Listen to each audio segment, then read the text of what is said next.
wine and strong drink in the Bible. By the way, Yes. is everybody here aware that the Shepherds are a Seventh-day Adventist splinter group from the 1930s? Is there anybody here who doesn't know that? And that these branch Davidians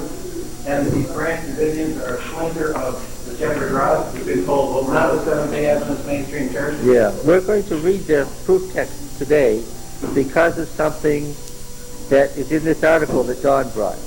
We're going to use the branch proof text. Do you know where it is? Who knows where it is? The branch proof text. This is a big group. Anybody know where it is?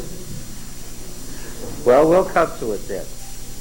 Look, what I want to deal with first, we've hit a number of texts where I've taken a position. Now, the position I took, Don presented me in Sabbath school this morning with an article from the Journal of Adventist Theological Society, published in 1991 by a well-known, respected Adventist scholar who holds the position that the Bible makes a clear distinction between unfermented stuff, which you can drink, and fermented stuff, which you can't even look at. And this article, which is a considerable one,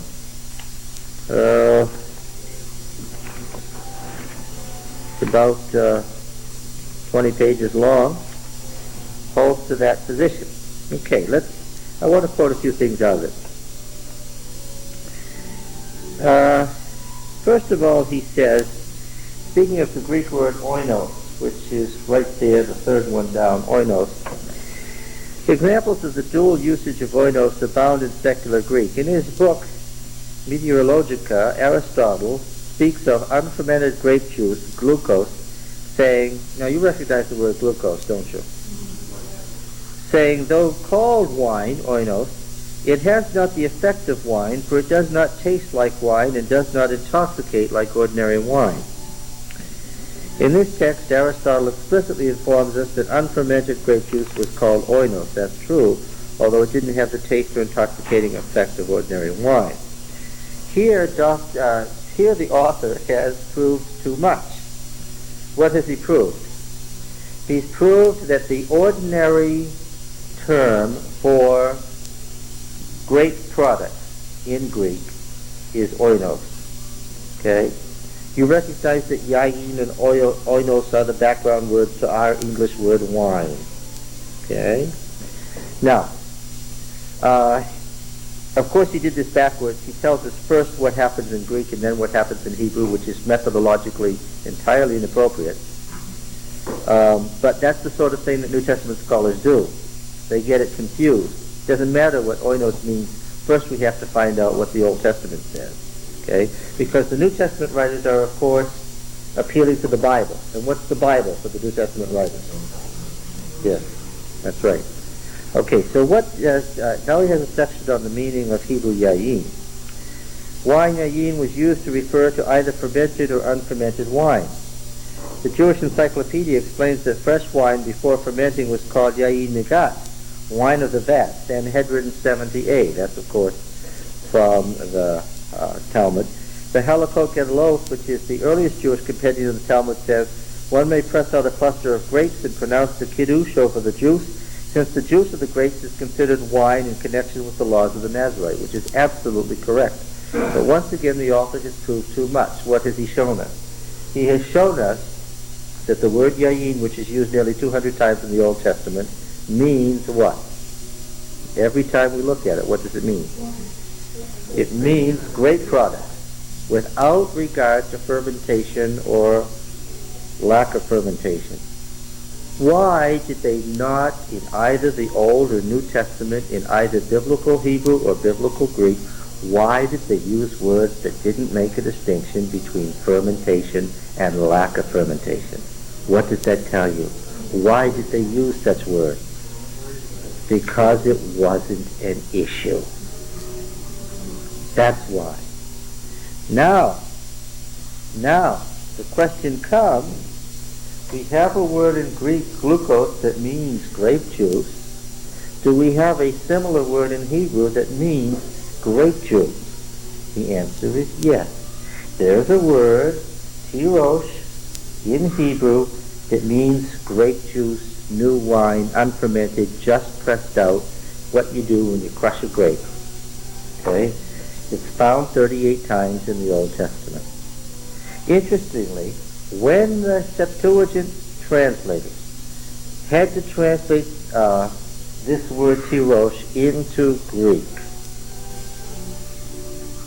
they did not choose glucose in 33 of the 38 times. They chose oinos. What does that tell you? For the Septuagint translators, what? There was still no issue about... When was the Septuagint made? Between the 3rd and 2nd century B.C. For Jews of the 3rd and 2nd century B.C. in Alexandria, translating from Hebrew to Greek, there was no issue of fermentation versus unfermentation. None whatever. It isn't there in the language. If it isn't there in the language and you say it has to be there, what are you doing? What's the difference between exegesis and eisegesis? Exegesis is getting out of the text all that it holds. What's eisegesis? Reading into it what it does not say, but you expect it to say because of free supposition. I'm quoting myself exactly in your article on how to do exegesis. Right? This is an example, a horrendous example, of eisegesis. Reading into the text what is not there. Now, let's use some examples here. Okay. He writes,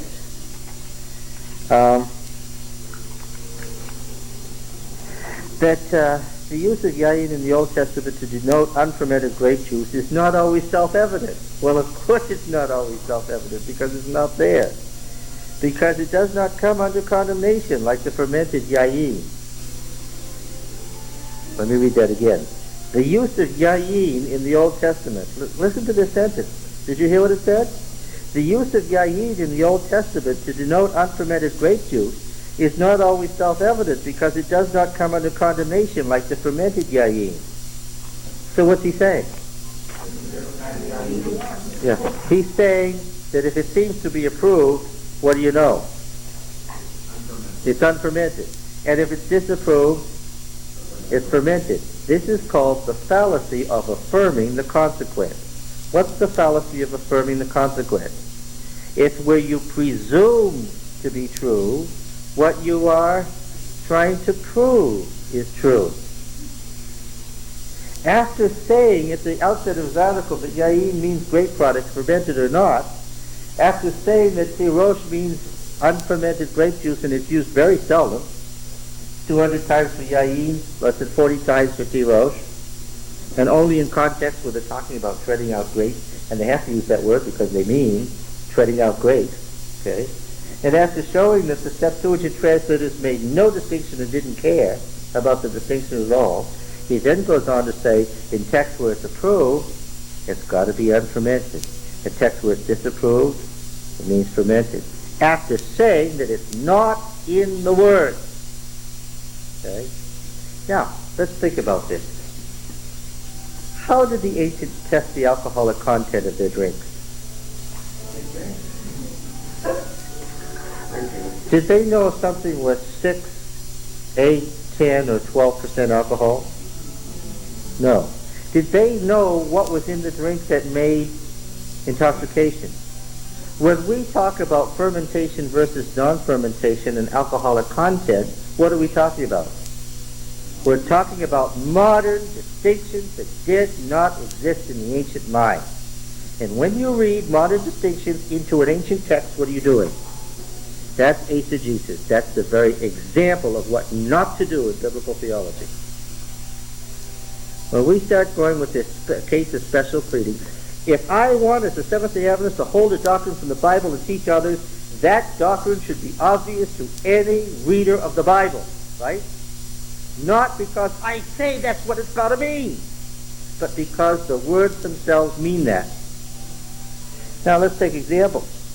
He says, In several passages, the context indicates that the word designates unfermented grape juice, and he uses Jeremiah 40, verses 10 and 12, as his first example.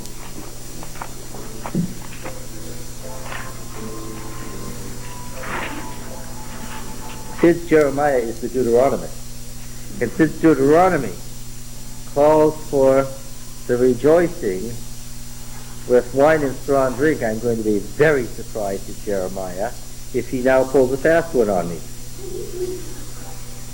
This is after the fall of Jerusalem. Those who are left in the land and haven't been killed or taken captive to Babylon are to do something.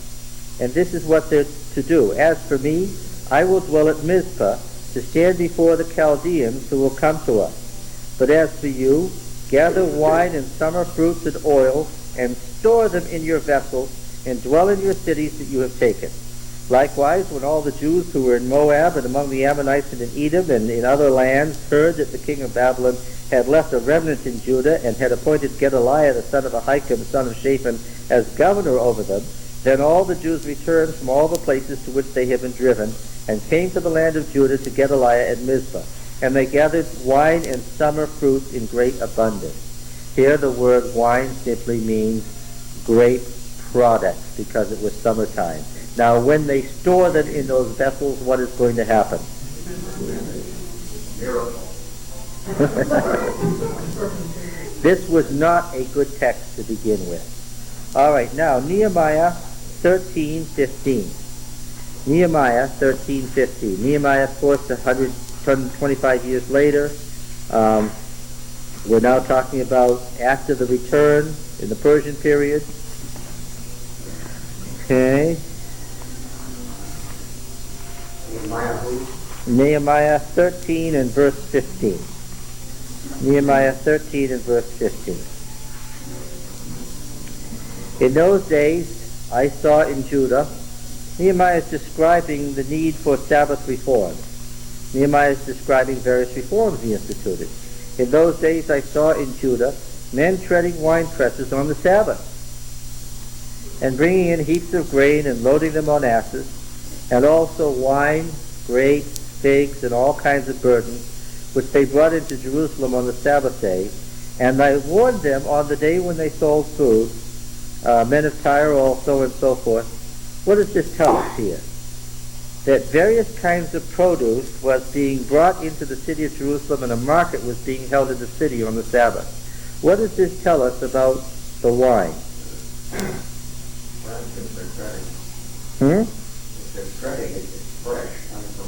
Well, you've made an equivalent that's not in the text. I saw men treading wine presses on the Sabbath, he said. And furthermore, what else were they doing? They were bringing in heaps of grain. Now, this is not grain if it's in the new grain, if it's in the summertime. This would be old. And loading them on asses. So what's being brought in is stuff, that produce that is loaded on asses for market day. Okay, what sorts of things are being brought in? Wine, grapes, figs, all kinds of burdens, grain. Okay, what does this tell us about the wine? What does it tell? You can't tell. That's the point.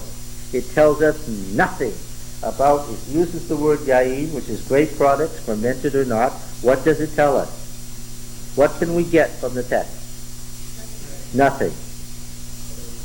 If the text said, I saw men treading in the wine presses and taking wine from those wine presses in, what would we say? We'd say it's grape juice. But the text as it stands doesn't say that. What it says is wine products along with fig products. And by the way, these fig products were also what? Were also wine. Right? Not just grapes. Wine is anything made from fruit, and strong drink is anything made from grain. Does your Bible say fig products? Yeah, but the word fig always means fig products, because sometimes it means jam or jelly. Sometimes it means a fig off the tree. The word has a semantic range that can mean a whole bunch of things. It can mean dried figs. Yes, doesn't mean anything in particular like that.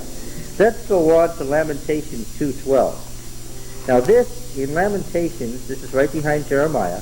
Lamentations is a description of the destruction of Jerusalem and the 3-year siege by the Babylonians, and describes, among other things, the famine, the parents eating their children, eating the belts and the rats and everything. All that horrible stuff is described in Lamentations.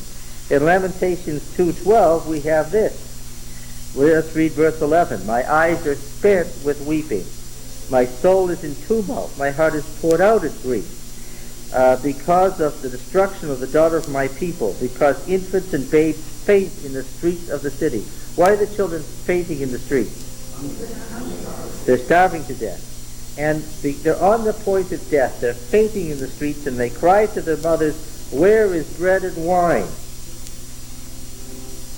Are we to suppose that the children are making a distinction between fermented and unfermented here? The children want mommy to bring them grape juice. They don't want to make sure that mommy doesn't bring them fermented wine. Is that what the text says? What are they asking for? Something to eat and drink. Is there any distinction of the type that the doctor says is in the text here? No. And in fact, had there been any yayin in Jerusalem at that time, what would it have been? The city had been sealed up for years. What would it have been? Fermented. This is not a good proof text. How we get unfermentation out of that text, I have no idea unless you're reading into it something it doesn't say. The next one he uses is Genesis 49:11. Now I already know what Genesis 49 is. What is it? It's the testament of Jacob, yes. So, and I happen to know what verse 11 is. It's in the Judah passage. So I don't even need to read the text before I know that this is not a good one. Let's take a look. Do you remember what the condition of the person is in Judah? He is so rich that what? He's got so much stuff that what? Well, let's read it here. Verse 10. 49:10. Everybody with me? The scepter shall not depart from Judah, nor the ruler's staff from between his feet, until he comes to whom it belongs, and to him shall be the obedience of the people.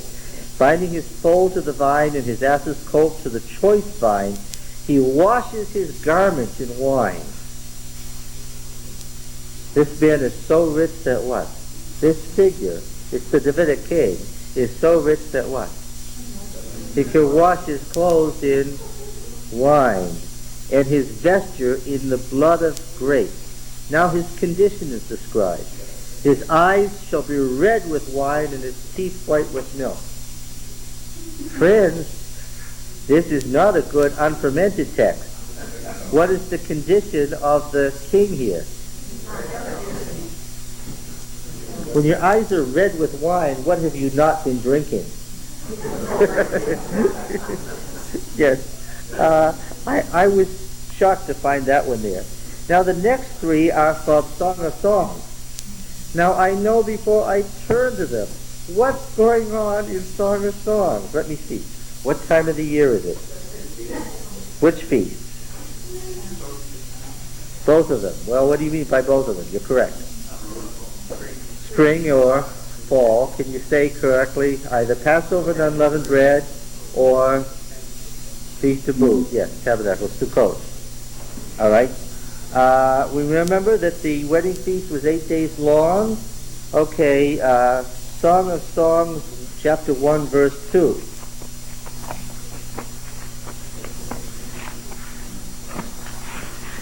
It's in the wisdom literature, right after Psalms, Proverbs, Ecclesiastes, Song of Songs. Chapter 1, verse 2. Oh, that he would kiss me with the kisses of his mouth. I know that it says you and yours, but that's not correct. Oh, that he would kiss me with the kisses of his mouth. Indeed, your love is better than wine. Your anointing oils are fragrant. Your name is oil poured out. Therefore, the maidens love you. Draw me after you. Let us make haste. The king has brought me into his chambers. We will exult and rejoice in you. We will extol your love more than wine. Rightly do the maidens love you. Well, what would you say? Can you get grape juice as opposed to fermentation out of that? That's going to be a tough one. Especially since she asks in 2:4 to be brought into the drinking house. And especially since the prophets denounced the drinking houses as places of drunkenness.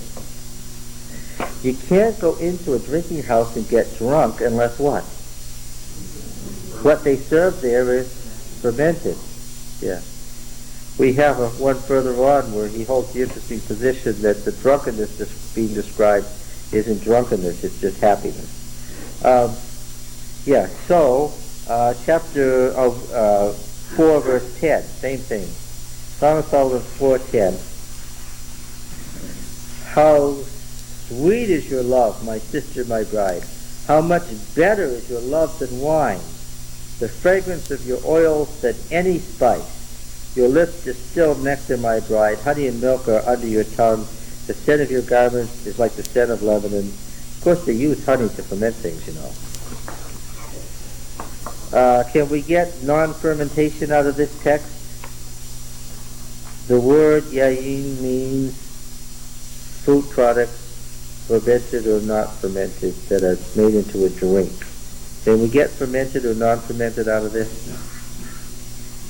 Nope. Since this applies to both feasts, one of them would have been, the wine would have been fresh, but the other one would have been 6 months old. That's correct. He's pointing out that the wedding festival occurred in the spring and the fall feast, right? And in the fall feast, the wine would have been fresh, and in the spring feast, it would have been fermented. That is to say, the Passover. The Passover wine was 6 months old. Now, the fermentation, as I pointed out, was very slight.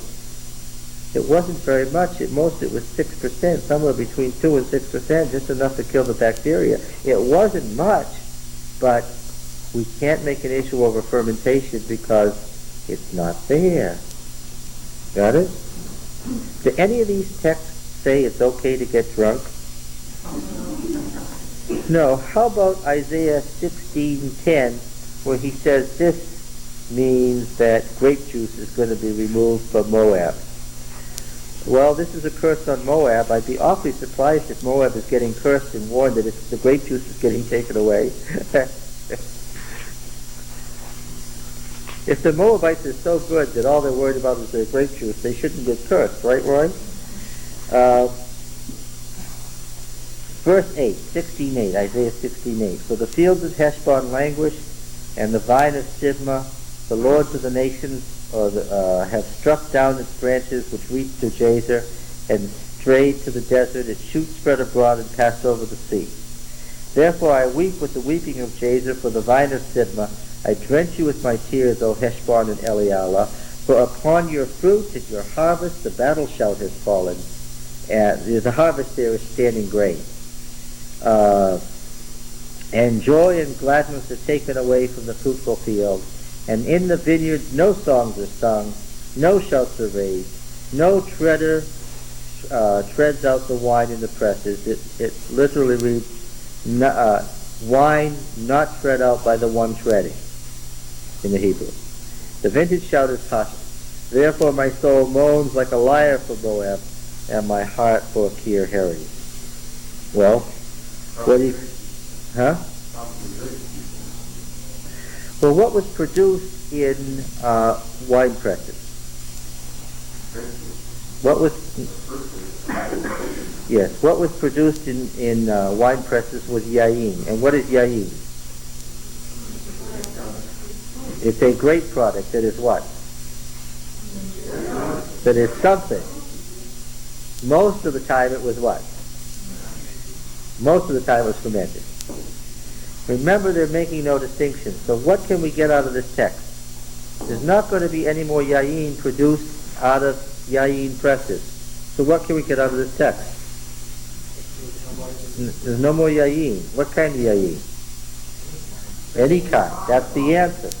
Any kind. Yes?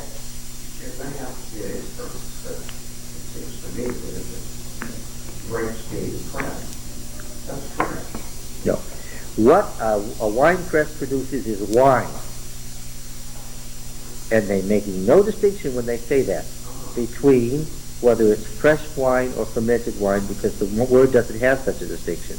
In Moab, what are they not going to have anymore? Wine. Yeah. What I'm suggesting is that if you're pressing grapes, you're getting fresh grape juice. In a couple of days, it's fermented. That's right. Yes, that's the point I'm making. For the first day or two, it's fresh. In a couple of days, it's fermented, and the text doesn't make that distinction. When the prophet wrote the lament over Moab, did he say to himself, I mean grape juice, not fermented wine here? He meant, I mean yayin. There's not going to be any more in Moab. The distinction between fermented and unfermented wasn't in his mind. Why? He didn't have such a distinction. Yeah. Okay, now. What was the distinction about that? There was that quote you were saying of Aristotle or whoever. Oh, they had a word for fresh grape juice, and they had a word in both languages for fresh grape juice for always. But the words they're using here aren't the words for that. They're just the general words for the product as a whole. Obviously, if the wine was fermenting in a couple of days, there was a lot more fermented wine around than there was unfermented. Well, sure. That's why you have yayin 200 times and Tirosh 38 times, obviously. Okay. Let's see. We've got some more interesting ones. Genesis 27:28. Genesis 27:28. Everybody can find Genesis. This is Isaac blessing what he thinks is Esau, but really is Jacob. See, the smell of my son is the smell of the field which Yahweh has blessed. May God give you the dew of heaven and the fatness of the earth, the plenty of grain and wine. Let people serve you and nations bow down to you. Be Lord over your brothers, and may your mother's sons bow down to you. Cursed be everyone who curses you, and blessed be everyone who blesses you. What does that tell you about the distinction between fermented and unfermented? Nothing. Okay. What do we have in Deuteronomy 33 and verse 28? Deuteronomy 33 and verse 28. What is Deuteronomy 33? Does anybody know? Without looking?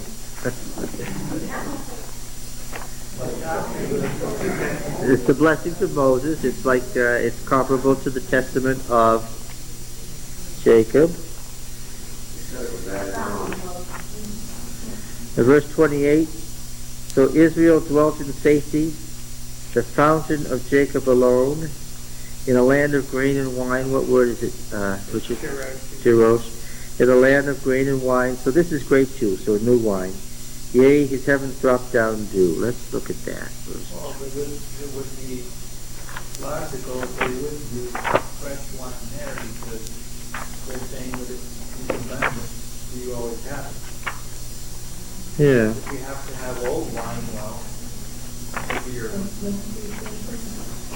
Okay, now then, let's look at another one. Joel 2:18 and 19. Joel 2. This is Joel 2 again. This came up in the Sabbath school class this morning. Joel 2.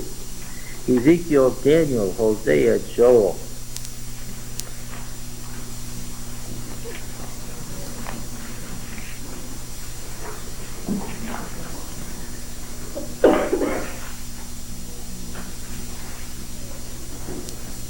Oh, 2:18 and 19. I'm making things up here. Verses 18 and 19. Then the Lord became jealous for his land and had pity on his people. The Lord answered and said to his people, Behold, I am sending to you grain, wine, and oil, and you will be satisfied. What word do we have there? Tirosh, new wine there. Verse 19. Okay, so these are Tirosh texts. Jeremiah 31:10 to 12. Jeremiah 31:10 to 12.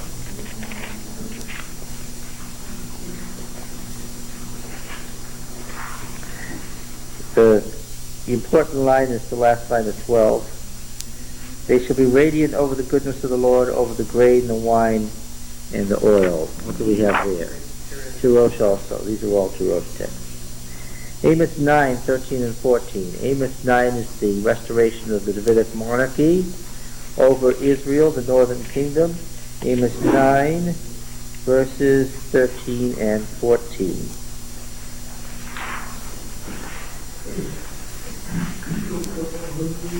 Now this one is obvious from the context. Behold, the days are coming, says the Lord, when the plowman shall overtake the reaper and the treader of grapes, him who sows the seed. The mountains shall drip sweet wine. Do we have to roast there?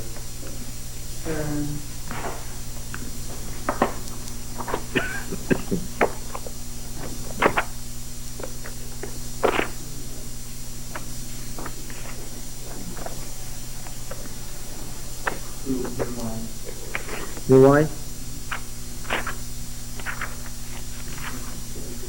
9, what verse is it? 13?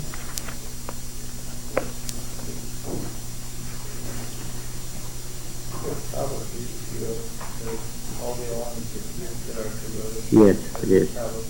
Yes, okay. All right, very good. So the number, we have 38 uses of tirosh in the Old Testament. This one is an obvious one. Yes. Okay. Now, how about Psalm 104, verses 14 and 15? Psalm 104, verses 14 and 15.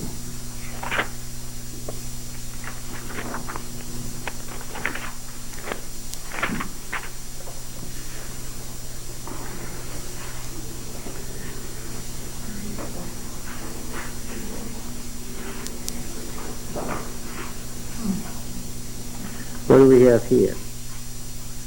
Yeah. Yep.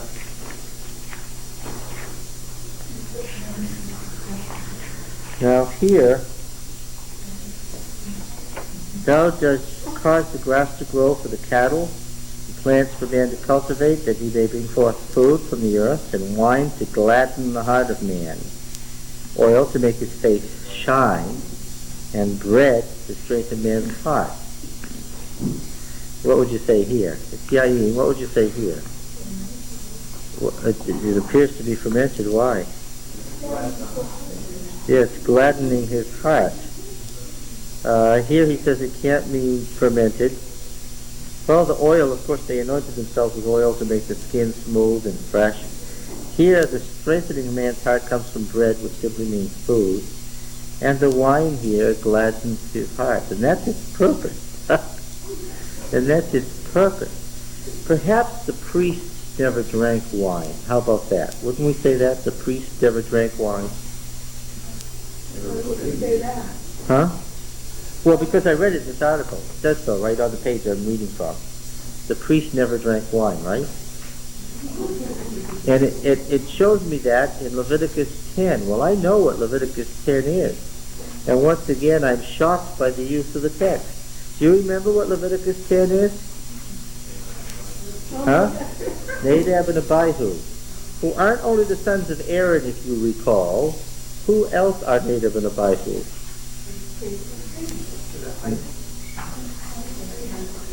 Sons of Aaron. Oh boy, there's people missing it. Who else are Nadab and Abihu in the Bible besides the sons of Aaron the priest? Who are priests themselves? Who are Nadab and Abihu besides the sons of Aaron of the wilderness wanderings who died at the hand of the Lord, who are Aaron's sons who are priests? Who else are they? Have you forgotten?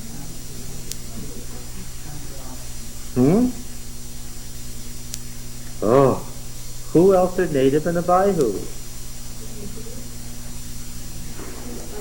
Isn't Aaron the guy who made a calf and said, "These be your gods, O Israel, who brought you up from the land of Egypt"? Aaron, the one who made a golden calf and said, "These are your gods who brought you up from the land of Egypt." And then there was another guy who made a golden calf and said, "These are your gods who brought you up from the land of Egypt." Jeroboam, who had sons named Nadab and Abihu, who were killed by the Lord. Oh yeah, that's right. Now then, boy, how quickly they forget. Now, after Nadab and Abihu are destroyed by burning, we have this in verse 8. And Yahweh spoke to Aaron, saying, drink no wine or strong drink, you or your sons with you, when you go into the tent of meeting, lest you die. It shall be a statute forever throughout your generations. Yeah, and of course we have strong drink here too. And what does it say about that?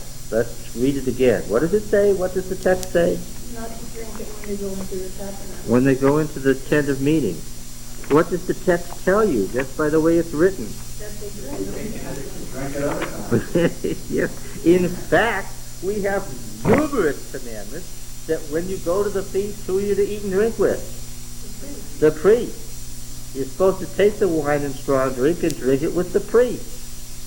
And here the rule is that you don't drink wine or strong drink when you go into the tent of meeting. Does everybody see that? You all understand it? Anybody have a question about that? Yeah, chapter Leviticus 10, verse 8. What does the guy in the ark say? Huh? What do you do, just write down the path? Well, he just forgot the son of the priest never drinks. Yeah, it says the priest never drank. I just told you that I know that the priest never drank because I read it again. First said, not drinking wine or strong drinks, and then that was it. Yes, if that's what it said. And you know, if that's what it meant, wouldn't it have been simple to mention at least once in the Old Testament? It would have been so simple to say what? Don't drink wine. Don't drink strong drink. Is that hard to say? Well, that would take 4 words in Hebrew. Yeah. The fact that it says don't do, why can't you do it when you go into the sanctuary? Because you distinguish between the holy and the common, between the unclean and the clean, and teach the people of Israel the statutes, which Yahweh has spoken to them by the hand of Moses. And there's an assumption that you may not be able to do that if what? If you drink wine or strong drink. I see. Okay. So, that did not help the argument at all. That really hurt the argument there. Okay. Now then, the fact that the priest had to abstain from alcoholic beverages in order to preserve holiness implies that alcohol as a beverage is viewed in the scripture as profane and unholy. When was alcohol used in the scriptures? When? Huh? Not at mealtime. At mealtime when? What meal? At the feast. Yes. So what am I going to say? Yes. It was used what? Yes, it's a holy feast. So what am I going to say? That it can't be considered unholy. Yeah, that's interesting. Well, Deuteronomy 14 was what got us into all this. And you remember what it says here. Verse 22, Deuteronomy 14, verse 22. You shall tithe all the yield of your seed which comes forth from the field year by year. And before Yahweh your God, in the place which he will choose to make his name dwell there, you shall eat the tithe of your grain, your wine, and your oil. What's the word here? Shirosh, okay? And the firstlings of your herd and flock, that you may learn to fear Yahweh your God always. And if the way is too long for you, so that you're not able to bring the tithe, when Yahweh your God blesses you, because the place is too far from you, which Yahweh your God chooses to set his name there, then you shall turn it into money, and bind up the money in your hand, and go to the place which Yahweh your God chooses, and spend the money for whatever you desire, oxen or sheep or wine or strong drink. What word is it? Yayin. If it's at home and you've just harvested it, what is it? Tirosh. But if you have to go somewhere where it's pre-existing, it's what? Yayin, yes. And of course, what's the other word, the strong drink? It begins with a C. I've forgotten what it is now. It looks like it's shekar. Shekar? Yes. Okay. So here it's wine and strong drink, whatever your appetite craves, and you shall eat there before Yahweh your God and rejoice, you and your household.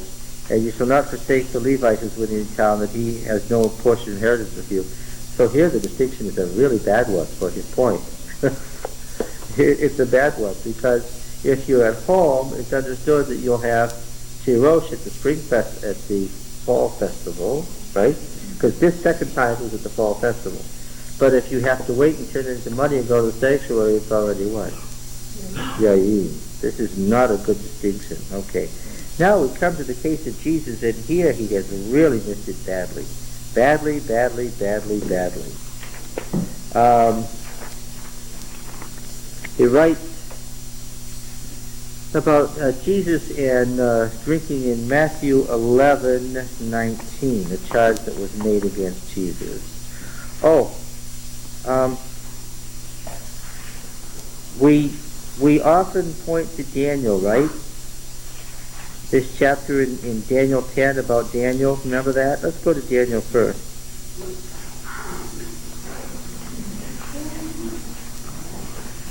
Daniel 10 verse 2. This is often, Daniel's the one that's often pointed to as our example here. Daniel wants to understand the vision of Daniel 9. Of course, to understand the vision of Daniel 9, he needs to understand the vision of Daniel 8. Daniel is in trouble. He doesn't know what's going on in chapter 8. The explanation in chapter 9 makes things worse. In the chapter 10 verse 1, in the third year of Cyrus, king of Persia, a word was revealed to Daniel, whose name was Belteshazzar, and the word was true, and it was about a great conflict, and he understood the word and had understanding of the vision. Not the vision in 10, because there is the vision in 10, he's referring back to 9. In those days I, Daniel, was mourning for 3 weeks. I ate no delicacy, no meat or wine entered my mouth, nor did I anoint myself at all for the full 3 weeks. So what's happening here during these 3 weeks? What's he not doing?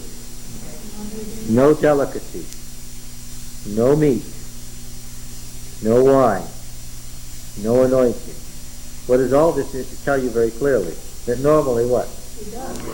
Normally there would have been delicacies, meat, wine, and anointing. But during these 3 weeks there was not. Okay. All right. What about them?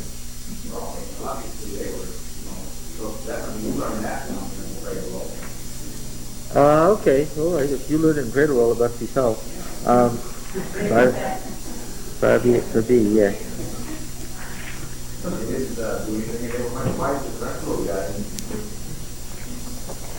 That's true. I see your point.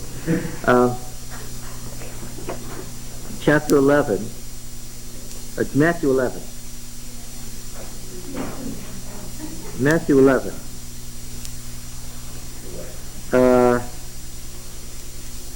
Matthew 11, verse 11.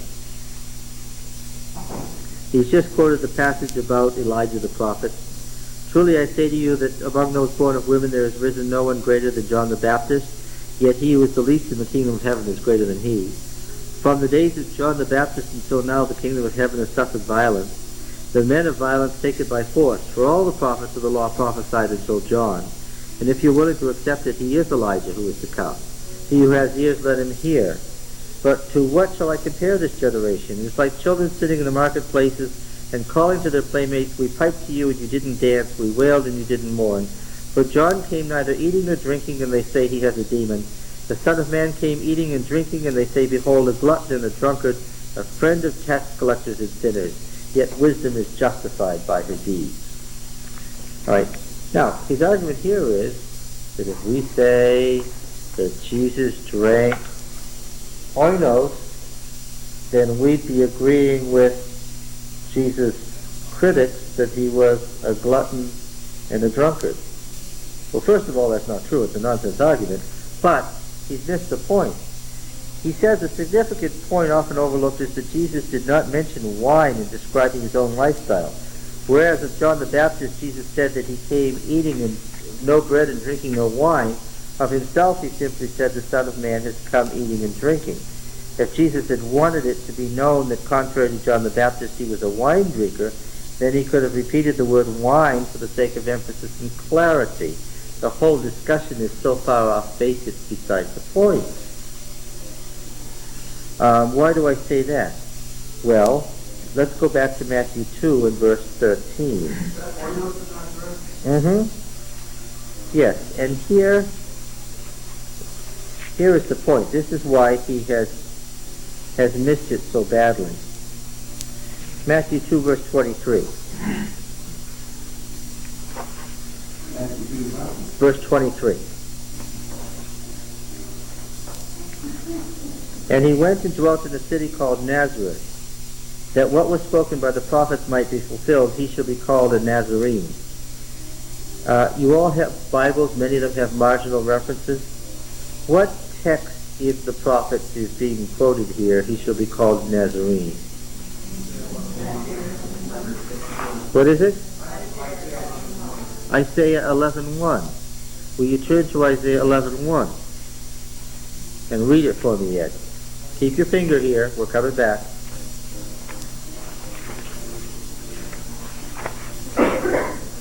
Okay, there shall come forth a shoot from the stump of Jesse, and a branch shall grow out of its root. Is there more? Then you go on to verse 2. That's the whole of verse 1? Yeah. Will you read it again? There shall come forth a shoot from the stump of Jesse, and a branch shall grow out of its root. Well, there's the text I promised we'd come to. What is that? That's the branch text. That's the Messianic branch. The symbolism here is clear. The Davidic monarchy was cut down in the exile, right? It's like a tree has been cut off at its stump. And you know what happens? You cut off the stump and what happens? Shoots grow up. Everybody has seen that, right? The image is clear. What's going to happen to the Davidic monarchy after it's cut down? It's going to come back. There's a king to come yet, right? And it goes on to talk about the king who is to come. And the Spirit of the Lord shall rest upon him, the Spirit of wisdom and understanding, the Spirit of counsel and might, the Spirit of knowledge and the fear of Yahweh, and his delight shall be in the fear of Yahweh.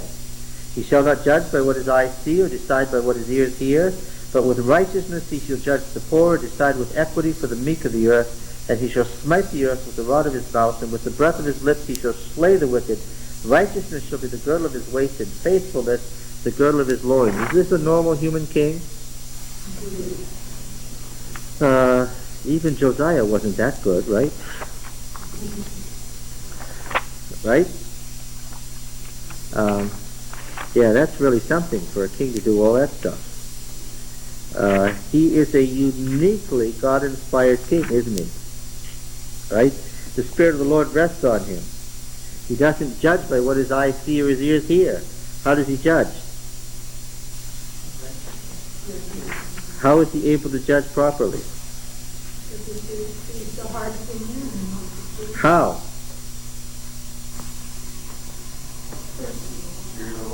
Because the Spirit of the Lord rests on him. He has the Spirit of God in him. Okay? But now I'm confused. The verse says in Matthew, he shall be called a Nazarene. And you said it was 11:1.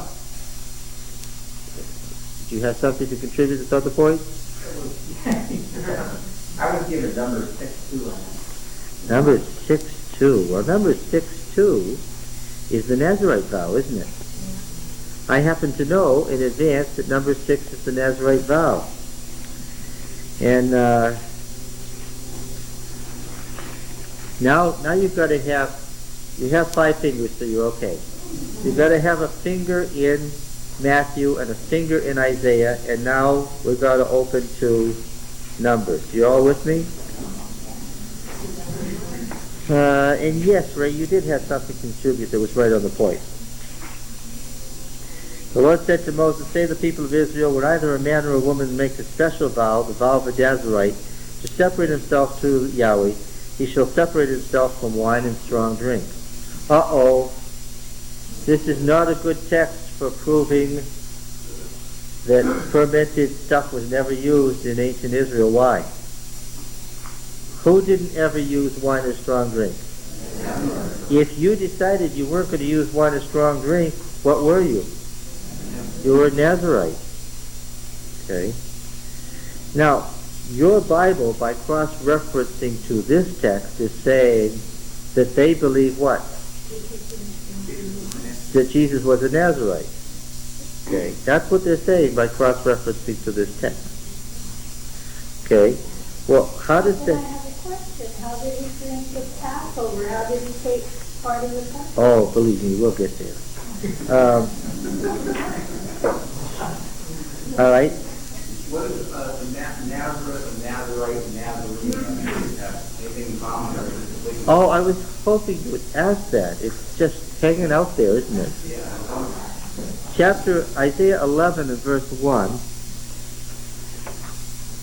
Vayatza futa negezer yeshai v'netzer mishrashau yifreh. V'netzer, and a branch is going forth from his root. Netzer. Oh, don't you wish he was here? We have the branch text. How ironic that it should come up today. What is the word branch in Hebrew? Netzer, yes, the same root. Okay. This is what ties them together. The root is the same. Wasn't he shrewd to ask the question at the right moment? The thing that ties them together are the root consonants in Hebrew. The N, the Z, and the R.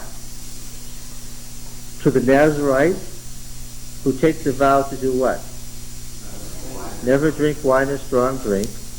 To the branch that's coming forth from the shoot of Jesse, and the branch is Nazar. And Jesus, who lived in a town that was called Nazarite. Well, yes, it's a plural. Nazarite. And so Matthew sees in this a triple fulfillment of Jesus' identity. He is the branch coming forth from the stump of Jesse. He's a Nazarite, and he lives in the town called Nazarite. See? Well, linking words together because of their root consonants. Not the way we would do it in the modern Western mind. Okay, crisis path. Identity of appearance equals identity of essence. If you've forgotten this phrase, write it down again. Identity of appearance equals identity of essence. The linking of the three root words, three root consonants of the words mean that Nazarite, Nazareth, and branch mean the same thing in his mind. They're all fulfillments in Jesus. Jesus, he's saying, is the true Nazarite, who is the true branch, who is to come from the city of Nazareth. Got it? Hope you've got it. Oh, we're hitting a lot all at once. Therefore, the statement in Matthew, he's missed the point completely. Utterly and totally missed the point. The point is that when they say Jesus is a drunkard, they're so wide of the mark in the Gospel of Matthew. Why? In Matthew, what? He's of Nazarite from birth. Yes. Okay, that's what makes the Last Supper seem dramatic. Now you've got it. Now you know something about Matthew that you didn't know before. What makes the Last Supper seem dramatic? Yes. Jesus is saying, by taking up the cup at that point, that what? By going to his death, he is fulfilling his vow, his Nazarite vow, and now we know what his Nazarite vow was to shed his blood. We saw the blood of the grape, right? And what have I told you so often? That grape products are equivalent to blood. Why? Because identity of appearance equals identity of essence. Got it? All right. Yep. Mm-hmm. Yes. When Jesus celebrated the Passover, He didn't drink wine because he was a Nazarite. No Nazarites drank wine in the Passover. We know that. Never did. Never, ever. Now let me read it to you again. Now you'll catch it. Now, Matthew chapter 26 and verse 26. Matthew 26:26. Well, here, you've read the gospel all your life. Now you're finding out something new about it. How about that? Say, aren't you glad you came today? Now, as they were eating, Jesus took bread and blessed and broke it and gave it to his disciples and said, "Take, eat, this is my body." And he took a cup, and when he had given thanks, he gave it to them, saying, "Drink of it, all of you, for this is my blood of the covenant, which is poured out for many for the forgiveness of sins. I tell you, here is a Nazarite vow." Catch it. Here's a new one instituting the old one. "I tell you, I shall not drink again of this fruit of the vine." That's a Nazarite vow. "Until the day when I drink it new with you in my Father's kingdom." Matthew is saying that Jesus was a Nazarite. He fulfilled that vow in his death. And then at the moment that he was going to his death, he made another vow, another Nazarite vow, that what? He would not drink of the fruit of the vine again until he drank it new in his Father's kingdom. Got it? Yeah. All right. All right. Now, so this interpretation here is totally missing the whole point of the gospel.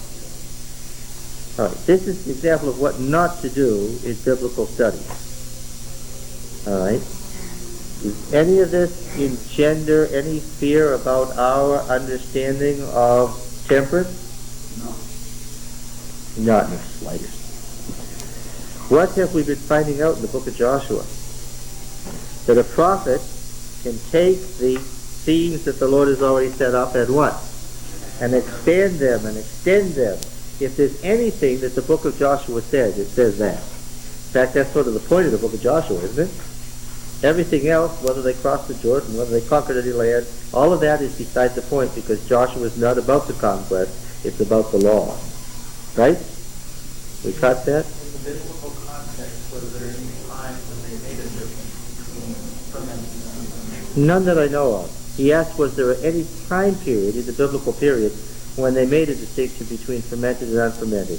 None that I know of. The only distinction that I know of is it's an issue with Nazarite. So religiously, when did that issue start? Well, of course, the Nazarite vow was instituted at the Exodus.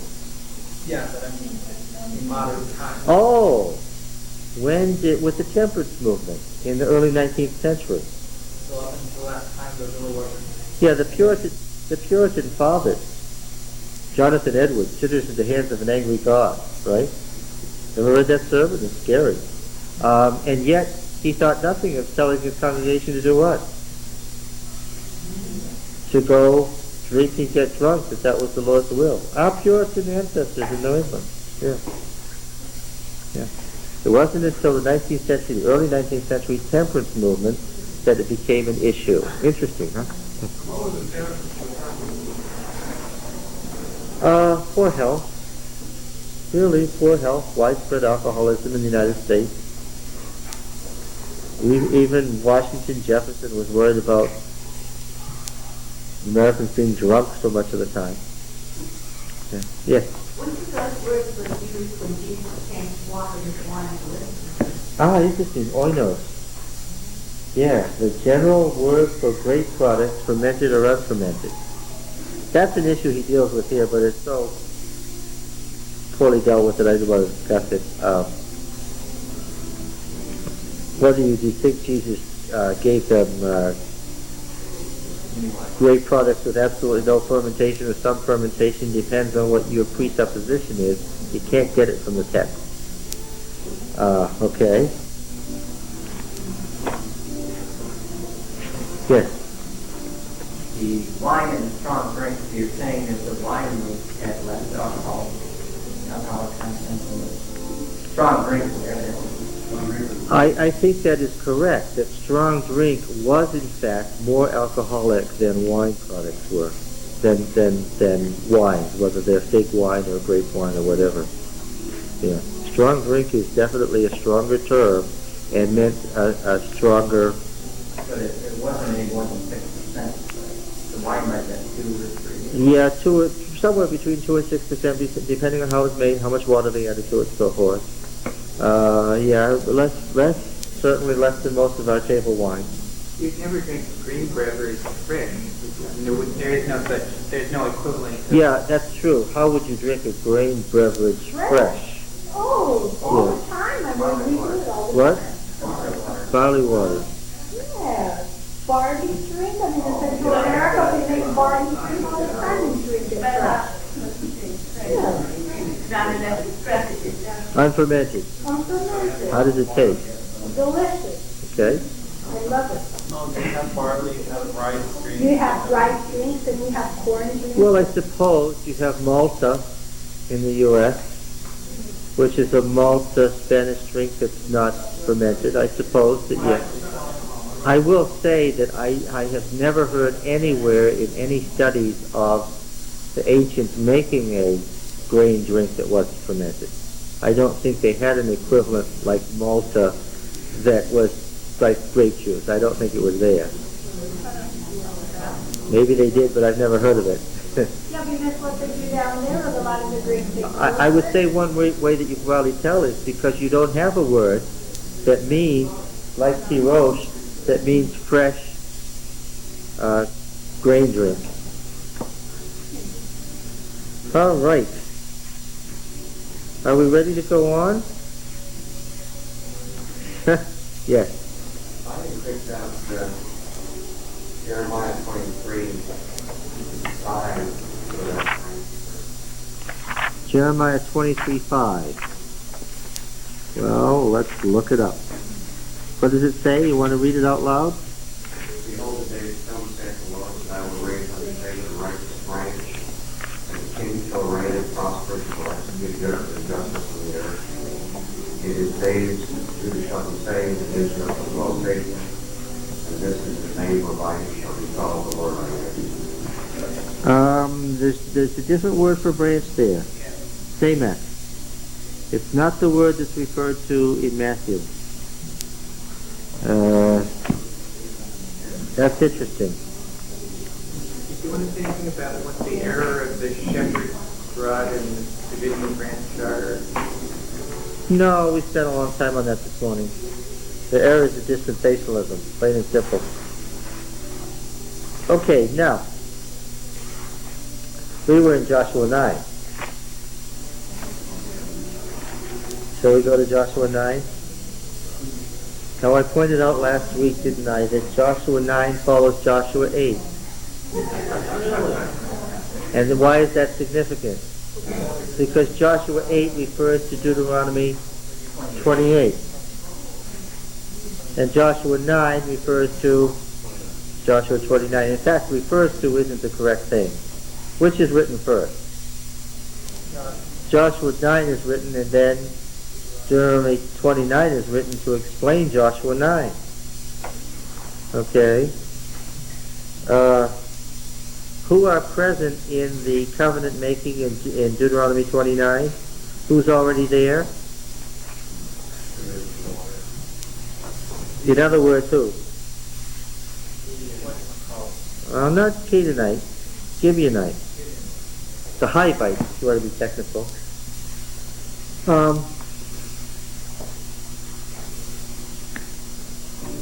The point being that as far as Moses is concerned, and the Gibeonites represent all the sojourners that Israel took in, right? We found out that when we read the story of the conquest of half the land, that they killed, they mowed down a couple of cities, and what did they do with all the rest of the people? They absorbed them. They became the sojourner, who are already present in Deuteronomy, in Moses' sermon. They are already members of the covenant people, and they make a covenant, and they are already there. The book of Joshua, and this is Jeremiah's point. Let me say again, who's the author of, beyond any question, who is the author of Joshua, Judges, 1 Samuel, 2 Samuel, 1 Kings, 2 Kings, who put them into the current form and the final form as they stand now? There's only one person who could have done it. Jeremiah. Okay, what is Jeremiah's point? That there was not ever what you have heard, right? And what have you people in Judah heard about the conquest? You've heard that God chose just the descendants of Abraham, and God brought them in and mowed down the Canaanites. And that's the one point that the book of Joshua was written to say never happened. Okay? It never happened. It's much more complicated than that. He's talking about God's justice and mercy in relation to Israel and the nation. All right, so we see in chapter 29 the famous passage, verse 10, after saying, you're the ones who, your clothes didn't wear out, your sandals didn't wear out, you didn't eat bread, you didn't drink wine or strong drink, you didn't even need wine and strong drink to sustain you in the wilderness. There's another indication that they drank wine and strong drink. You didn't need it in the wilderness. You came and you defeated Sihon and Og. He brings them up. He brings up the Transjordanian tribes, Reuben, Gad, and half the tribe of Manasseh. And I had said to you repeatedly, you don't know yet why he keeps bringing up Ephraim, Reuben, Gad, and half the tribe of Manasseh. You don't know yet why. They're a big deal in Deuteronomy, and they're an even bigger deal in Joshua, and we don't know why yet. Okay? They are real important theological symbols, but we don't know why yet. All right, then verse 10, you stand this day, all of you, before Yahweh your God, the heads of your tribes, your elders and your officers, all the men of Israel, your little ones, your wives, and the sojourner who's in your camp, both he who hews your wood and he who draws your water. Who's that? That's the Gibeonites. That you may enter into this sworn covenant of Yahweh your God, which Yahweh your God makes with you this day, that he may establish you this day as his people. That's all of them, including the Gibeonites and all the people they represent. And that he may be your God as he become your God. Let's not say be. That he may become your God as he promised you and as he swore to your fathers, to Abraham, Isaac, and Jacob.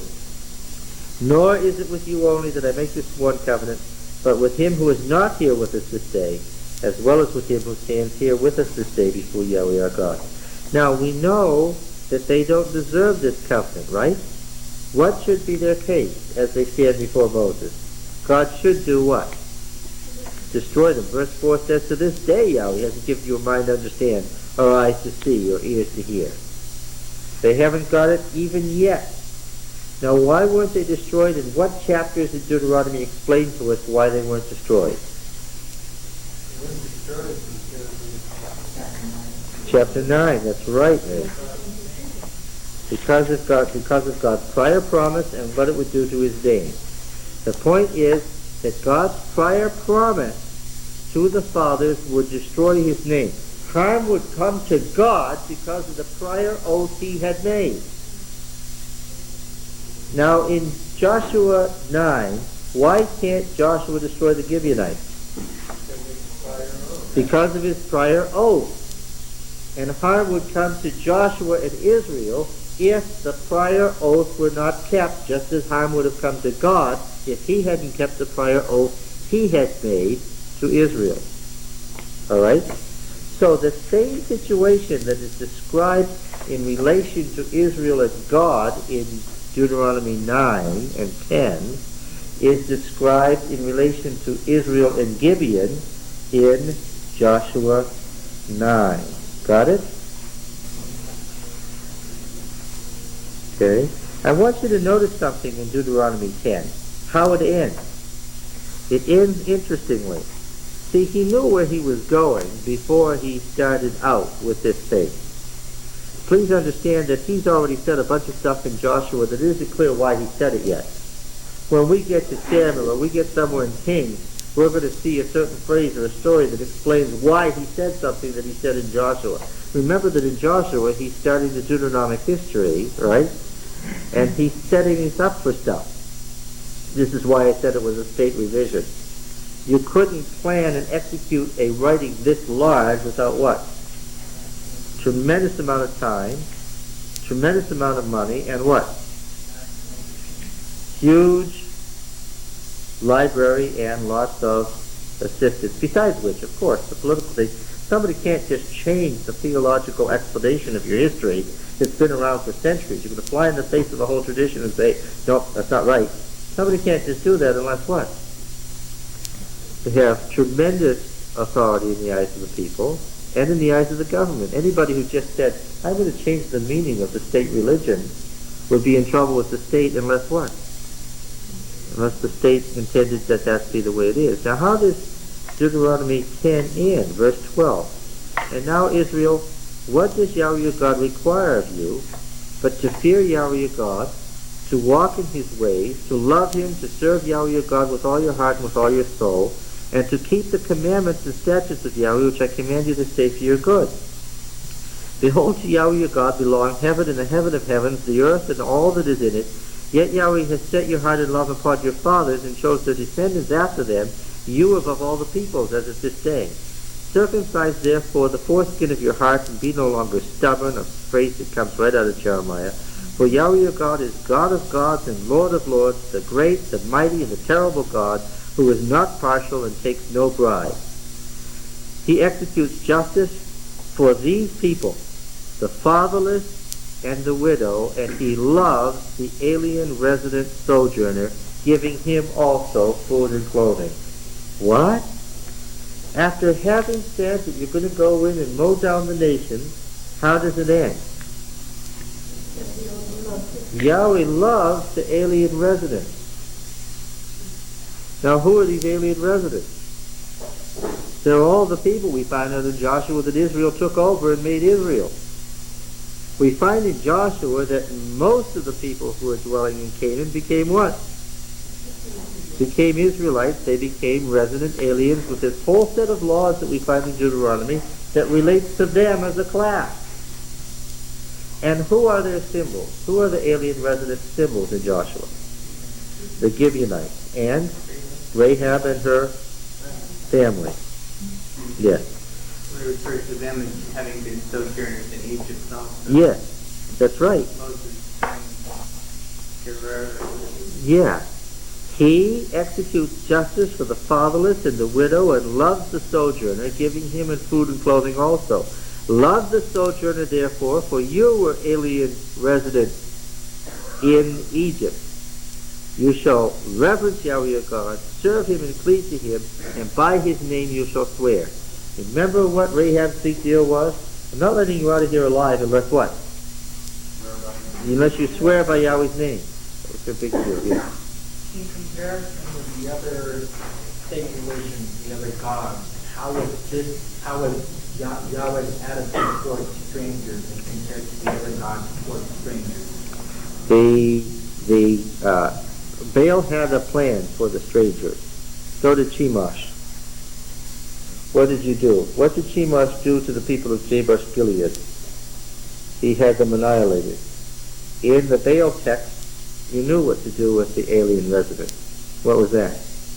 Destroy him. It's a good question. The answer is, this Deuteronomic view is utterly different from the... So in other words, the repetition of it throughout is also an emphasis on God's different. That's right. Yes, because remember, I said that Joshua is a study on justice and mercy. What's the great issue of the great controversy? How much justice and mercy become one? He is your praise, he is your God who has done for you these great and terrible things which your eyes have seen. Your fathers went down to Egypt 70 persons, and now Yahweh your God has made you as the stars of heaven for multitude. Let me say again, the folks who crossed the Jordan were not like the stars of heaven for multitude, but they became quickly like the stars of heaven for multitude in Canaan. Why? Because they took in all the people and made them Israelites. Okay? So, in fact, the book of Joshua makes a point. The only folks who got killed were what? Were those who deliberately banded together and tried to kill Israel. That's what the law of Sherem is about. The band says, we're going to kill you all. Unless what? Unless what? You have only a choice, and we see it operating with the Saul and the men of Jabesh Gilead. See, I know where Jeremiah is going with this. You may not. The men of Jabesh Gilead were told by the king of Ammon, you've got a choice. I'm going to impose the standard law of Purim. I'm going to put you under the ban. On the third day, I'm going to kill you all, unless what? Unless you capitulate and become my slave. That's what the law of Purim requires. Now we understand it, and its role in Deuteronomy. It gives you a choice, and the choice is life and death. But if you choose life, what do you have to do? You have to become vassal and slave to Yahweh and his people. Okay? And all these other nations did what? They chose to capitulate. They heard about Yahweh's power and become his servants. And the 31 city-states that were destroyed why? Because they refused to cooperate with God's plan. Why did Jeremiah have so much interest in the nation? Yes, but why Jeremiah in particular? What does it say about the prophet who is to come in Deuteronomy 18? They have rightly said all that they have spoken. I will raise up for them a prophet like you from among their brethren, and I will put my words in his mouth, and he shall speak to them all that I command him. And what's the call of Jeremiah say? Jeremiah 1? Yeah. And so God's words aren't just to Israel. Jeremiah 1, verse 4. Now the word of Yahweh came to me, saying, before I formed you in the womb, I knew you. And before you were born, I consecrated you. And I appointed you a prophet to the nations. Then I said, Ah, Lord God, behold, I do not know how to speak, for I am only a youth. But Yahweh said to me, do not say, I am only a youth. For to all to whom I send you, you shall go, and whatever I command you, you shall speak. Be not afraid of them, for I am with you to deliver you, says Yahweh. Then Yahweh put forth his hand and touched my mouth. And Yahweh said to me, behold, I have put my word in your mouth. The only prophet about whom this is said. He's the prophet who is to come in Deuteronomy 18. See, I have set you this day over nations and over kingdoms, to pluck up and break down, to destroy and overthrow, to build and to plant. All right, now. Oh, yes, let me read this. I'm going to read this. From Moses and the Deuteronomist by Robert Polton. In many ways a good book. Doesn't pay enough attention to the sources, but as a synchronic study, it's wonderful. Here's an example of what you should do in biblical theology. We have an example of what not to do. Here's an example of what to do. What?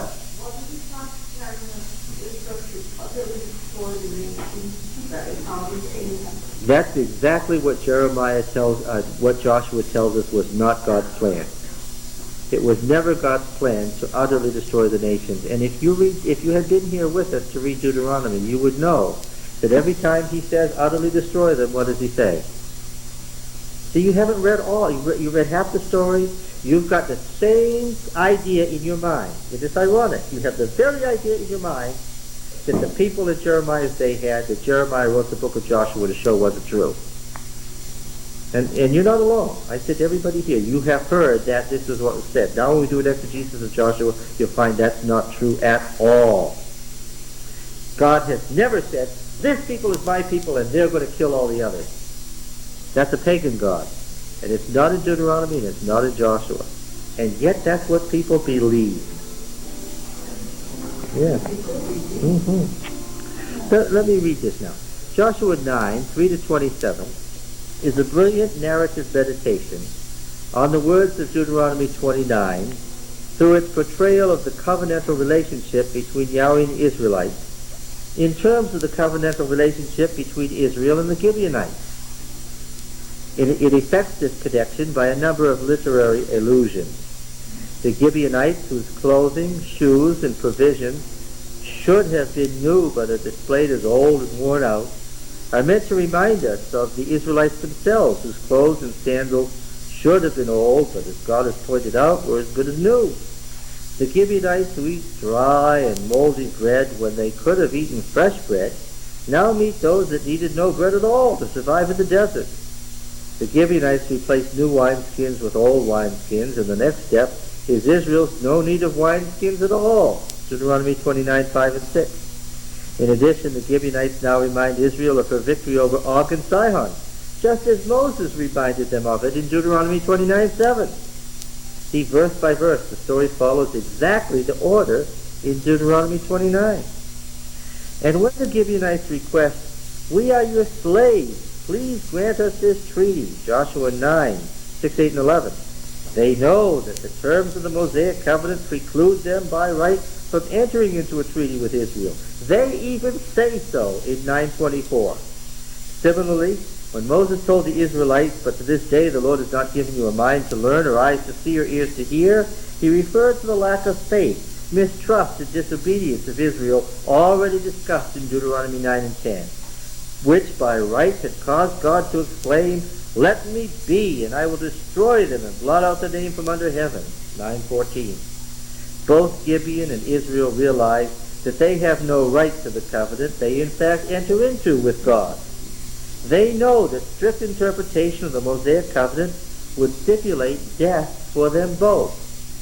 But the roots of the Gibeonites work, and Israel is persuaded to spare their lives, so that the oath which we swore to them may bring no harm upon us. 9:20. Because of a solemn promise, an oath made to Gibeon, the strict terms of the Mosaic covenant will not be fulfilled. Similarly, in spite of Israel's disobedience, strictly requiring their obliteration, God will in fact enter into a covenant with them. This covenant is to constitute you his people this day, and he will become your God as he promised you and as he swore to your forefathers, Abraham, Isaac, and Jacob. But why will God do this? Moses has already explained this to us in Deuteronomy 9.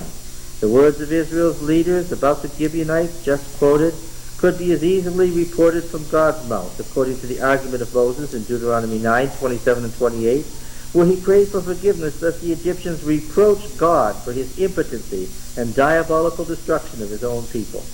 In both cases, that is, Moses' words in Deuteronomy 9 and Israel's in Joshua 9, a solemn promise once sworn may not be taken back without harm to the one who has uttered it.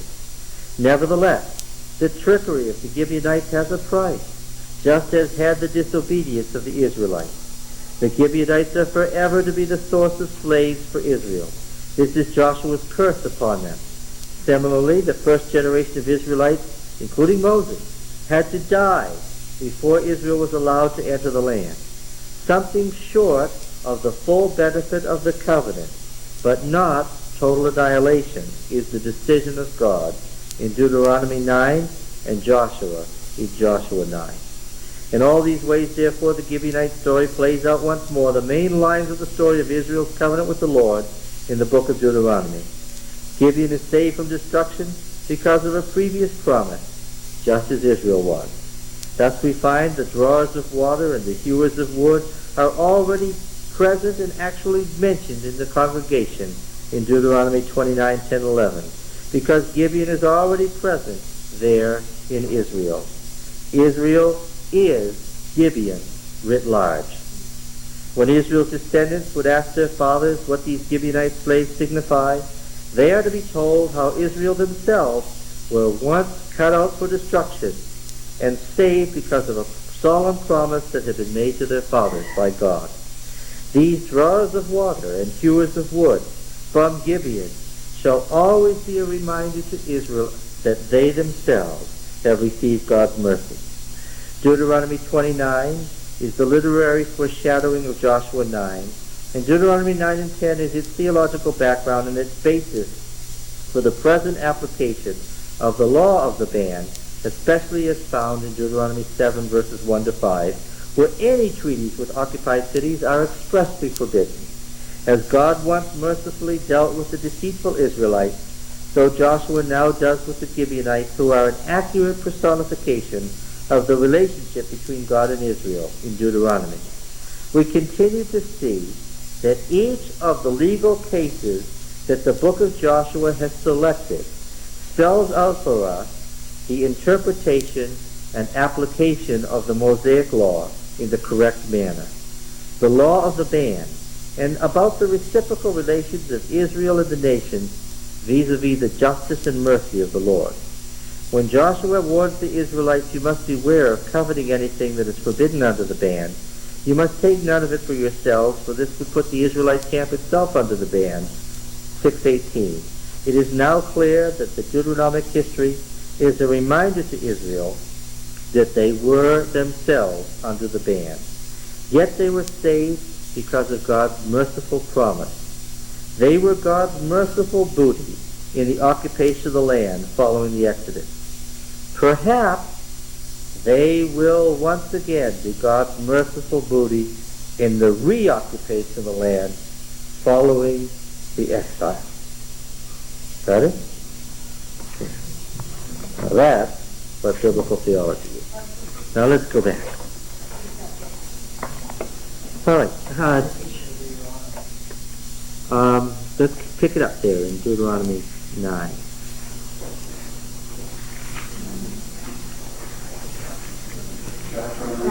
Joshua 9, yes.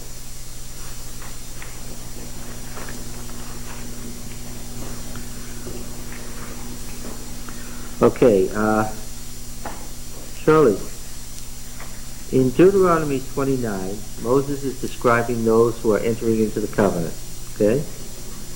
And he says, it's verse 10, you stand here this day, all of you, before the Lord your God, the heads of your tribes, your elders, and your officers, and all the men of Israel, your little ones, your wives, and the sojourner who is in the camp, both he who hews your wood and he who draws your water.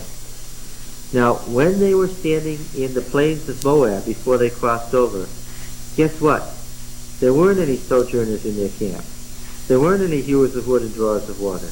And yet Moses says they're here with you this day, entering into this solemn covenant. How is that possible? He specifically says that this covenant isn't with only those who are standing here this day, but with him who is not here with us this day, as well as him who stands here with us this day. The covenant included how many?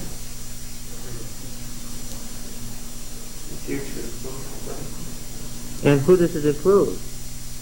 It includes the sojourner and he who hews your wood and draws your water. And the sojourner isn't there yet. And yet the covenant in advance has made provision for what? All those in Canaan who wish what? To join. Okay? And when, in fulfillment of the Lord's command, Joshua enters into the covenant with them in Shechem, who's there? Who's there? Verse 32, and there in the presence of the people of Israel, he wrote on the stones a copy of the law of Moses, which he had written in all Israel. All Israel. Now who is all Israel? Sojourner as well as homeborn. By the time they get to Shechem, who's in Israel? This is chapter 8. This is before the Gibeonite story. Who is there? All Israel, sojourner as well as homeborn. There's two parts to Israel. There's the homeborn and the sojourner. The alien resident. And who does that include? That includes anyone who what? Joins Israel. All right. And he read it, verse 35, there was not a word of all that Moses commanded which Joshua didn't read before all the assembly of Israel, and the women and the little ones and the sojourners who lived among them. This is before we get to the Gibeonite story. The setting for the story. Israel now includes not just those who left Egypt, but what? All right, and who are these hewers of wood and drawers of water that we find in Deuteronomy 29? We don't know yet. But when we read Joshua 9, the next chapter, we find out who they are. Who are they? Gibeonites, yes. What about the mixed multitude we always hear about who came out of Egypt to say? Where does the Bible begin? Deuteronomy.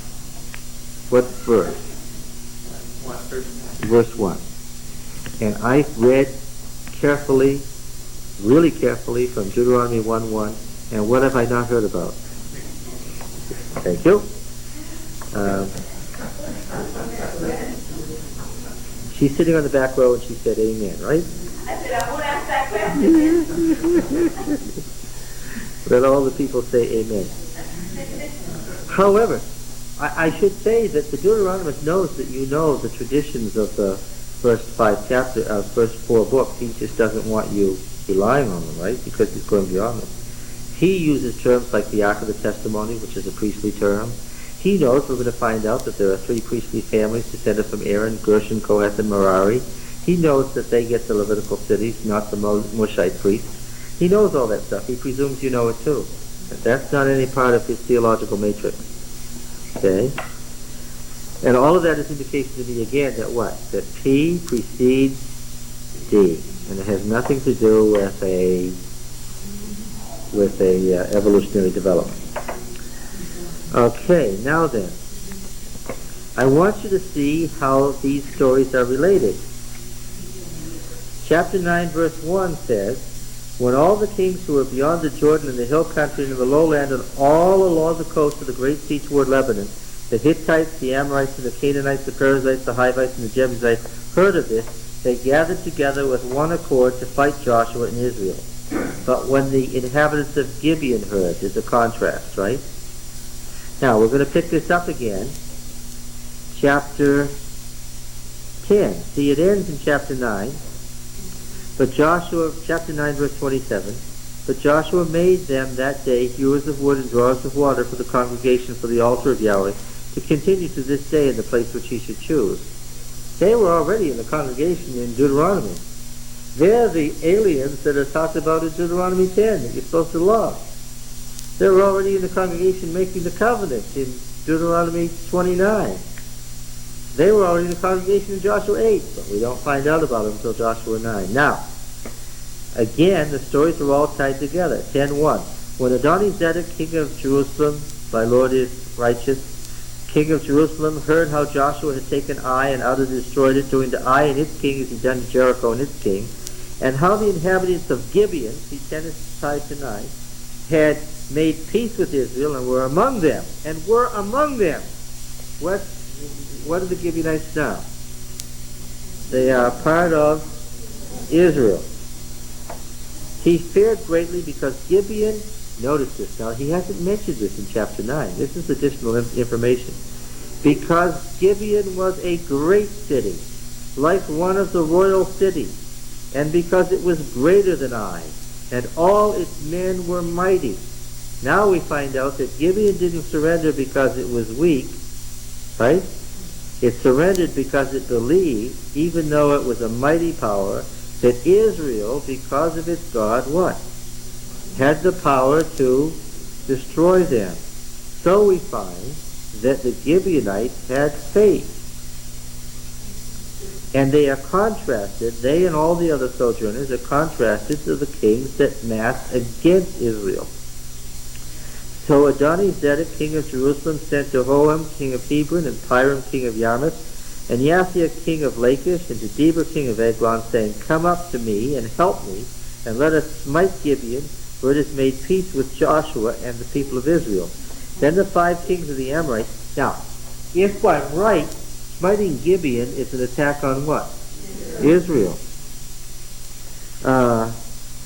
When the 5 kings of the Amorites, king of Jerusalem, Hebron, Yarmouth, Lachish, and Eglon, gathered their forces and went up with all their armies and encamped against Gibeon and made war against it. Now Gibeon's a mighty city and all its men are mighty. They could make war back. That's not what they do. The men of Gibeon said to Joshua in the camp in Gilgal, saying, do not relax your hands from your slaves. Who's responsible now to get them out of this? They don't have to fight. Why? They're Yahweh's slaves. What's got to happen? Yahweh's supposed to deliver them. That's the deal. That's what the covenant says. Do not relax your hand from your slaves. Come up quickly and save us.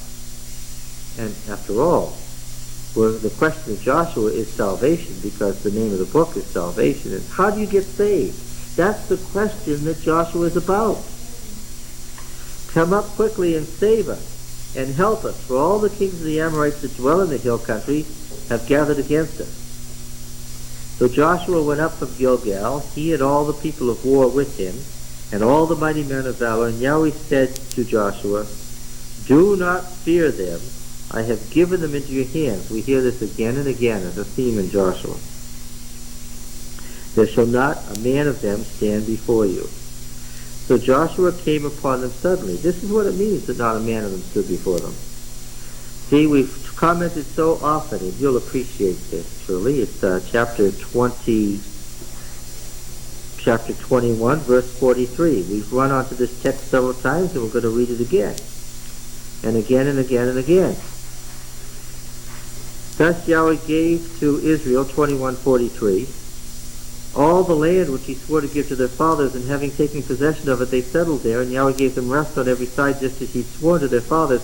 Not one of all their enemies had withstood them. But we find out by the time we get to chapter 21, what does that mean? It doesn't mean all of them. That's right. We find out that it's only those who what?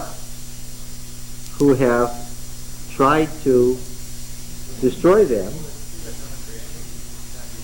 But you see, that's true. That, yes, but the tradition was that what? They went into Canaan, and what did they do?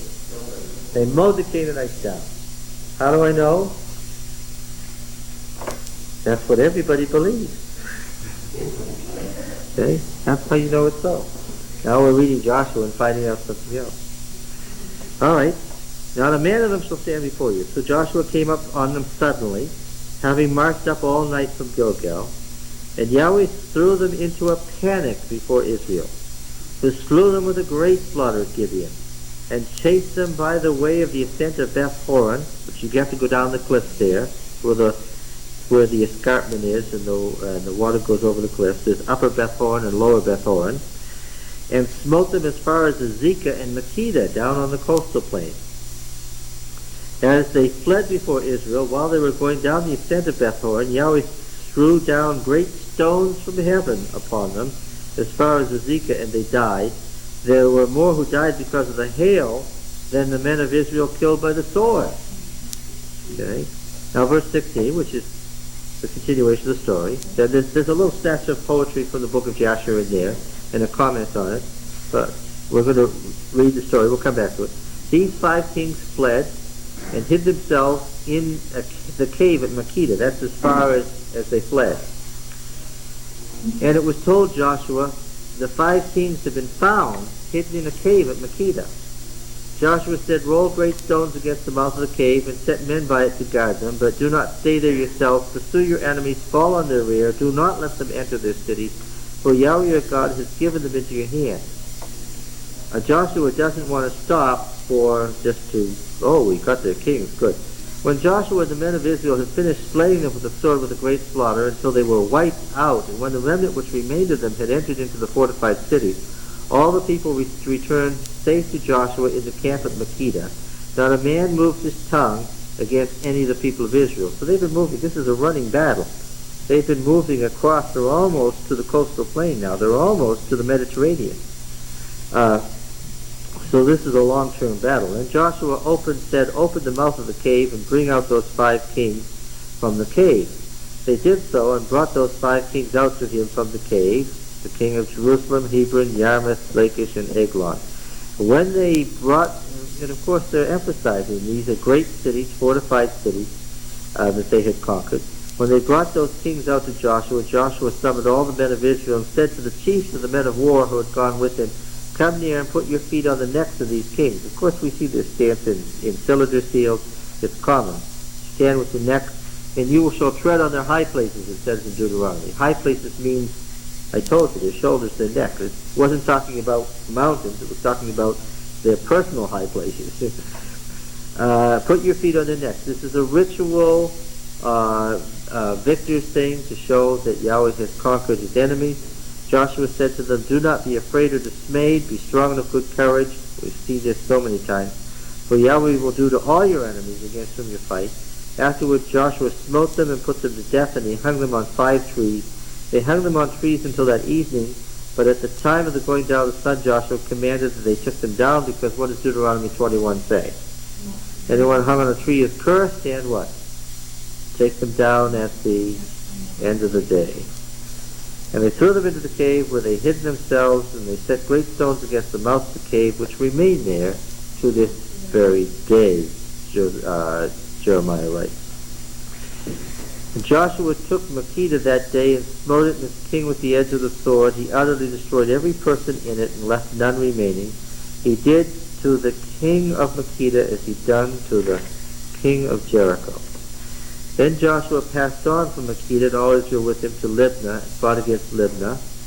Yahweh gave it also and its king into the hand of Israel. He smote it with the edge of the sword, every person in it. He left none remaining in it. He did to its king as he done to the king of Jericho. And get it? Jericho is the symbol of all of these. Joshua passed on from Libnah, and all Israel with him, to Lachish. Now they're down on the coastal plain, laid siege to it and assaulted it. Yahweh gave Lachish in the hand of Israel. He took it on the 2nd day, smote it with the edge of the sword, and every person in it as he done to Libnah. Then Horam, king of Gezer, came up, that's one of the great fortified cities, to help Lachish, and Joshua smote him and his people until they left none remaining. Joshua passed on with all Israel from Lachish to Eglon. They laid siege to it and assaulted it. They took it on that day and smote it with the edge of the sword. Every person in it he utterly destroyed that day as he done to Lachish. Joshua went up with all Israel from Eglon to Hebron. They assaulted it. Now Hebron's in the Judean hill country. Became one of the priestly cities, the capital of Judea. And they assaulted it and took it and smote it with the edge of the sword, and its king and its towns and every person in it. He left none remaining, as he done to Eglon. He utterly destroyed it with every person in it. Then Joshua with all Israel turned back to Debir and assaulted it, took it with its king and its towns, and they smote it with the edge of the sword, and utterly destroyed every person in it, left none remaining, as he done to Hebron, and to Libnah and its king. He did to Debir and its king. So Joshua defeated the whole land, the hill country, the Negev, the lowland and the slopes, and all their kings. He left none remaining, but utterly destroyed all the greed that Yahweh the God of Israel commanded. Joshua defeated them from Kadesh Barnea to Gaza, and all the country of Goshen as far as Gibeon. Joshua took all these kings and their land at one time, because the Lord God of Israel fought for Israel. Then Joshua returned and came to the camp at Gilgal. This is a whole campaign. What I noticed is, because I lived there, I lived there, right? I'm living in Jeremiah's day. I lived there. I know these places. What do I notice? I noticed that Israel has conquered and slaughtered many cities, and what else? Has left alive. No, many others. The point is, I don't think you're getting it.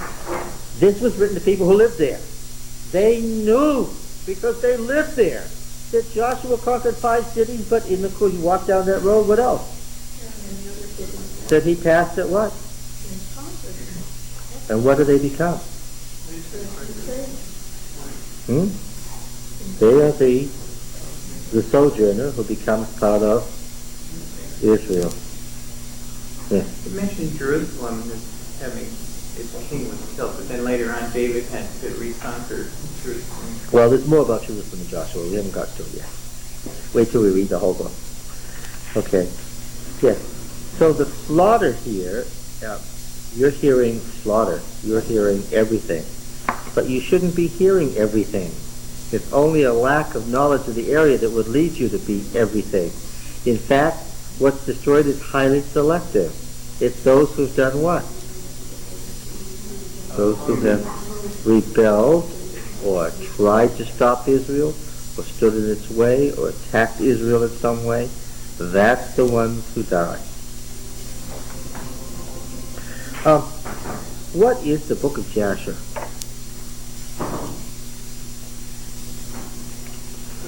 sounds like the righteous one or something, you sure? Yeah, sure, means upright or upright. Book of the upright. We've seen it a number of times. Does anybody remember it?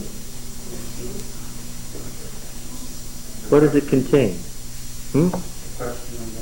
What is the book of Jasher?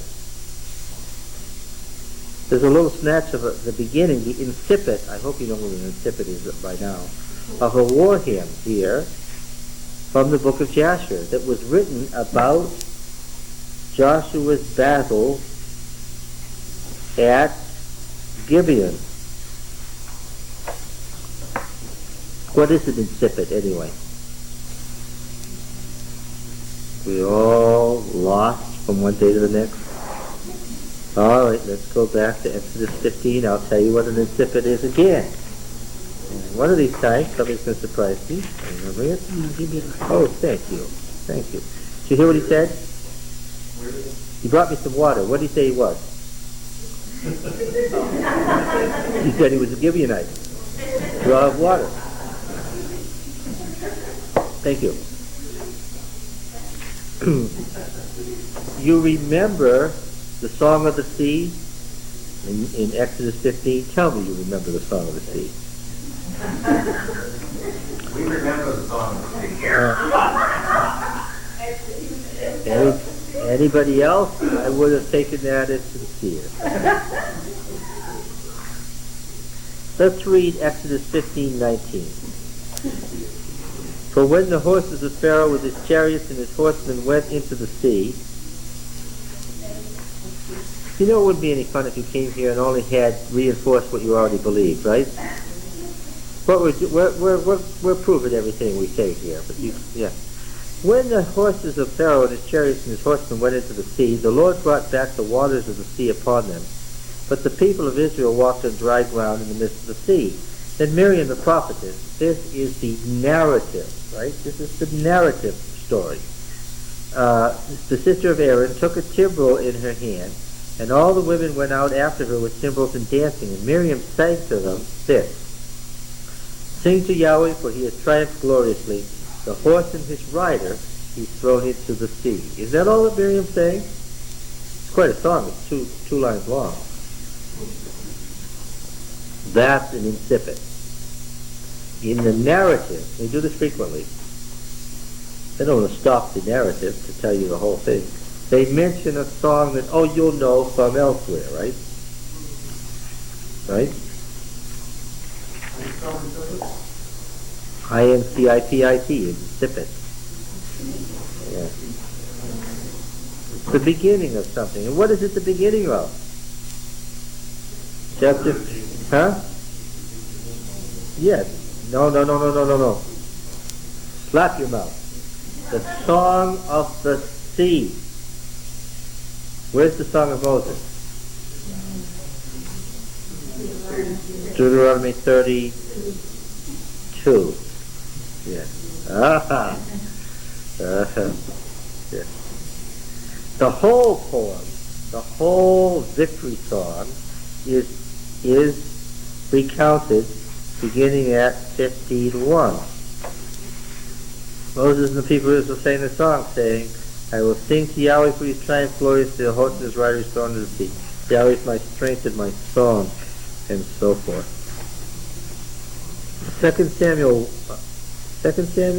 1. Let's trust my instincts and look in 2 Samuel 1.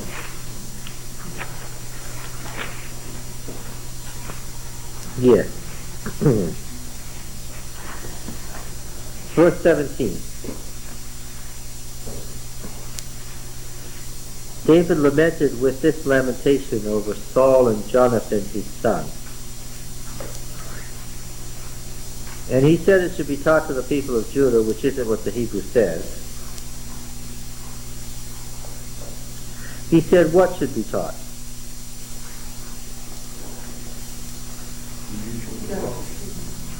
But the use of the bow. And where is that found, the use of the bow? in the book of Jasher.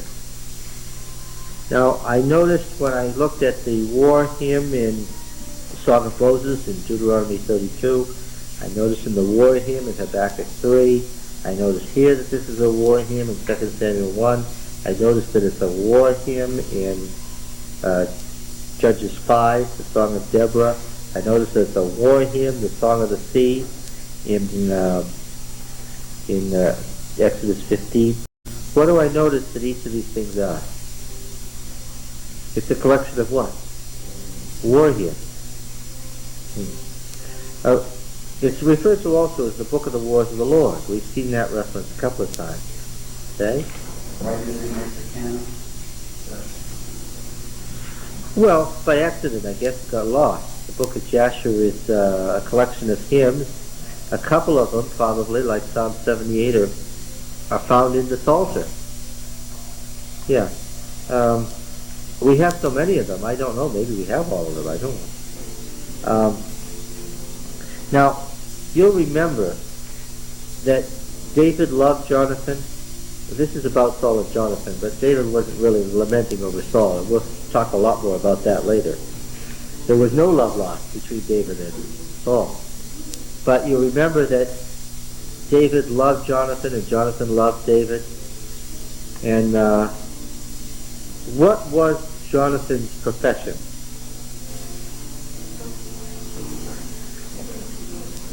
Oh, you remember when he was hiding from his father, what was Jonathan doing? Archer. Yeah. So the song is about Jonathan's death, and what is it? Called what? The song called The Bow, or The Bowman. So who is it? Yes. And it's found in the book of Jasher. Do you remember how Israel is called in the Song of Moses? Where's the Song of Moses? Deuteronomy 32. Ooh. I thought somebody was going to mention the Testament of Moses in Deuteronomy 33. But we managed to get it, Deuteronomy 32. How do I know it's the Song of Moses? Oh, because Deuteronomy says it's the Song of Moses?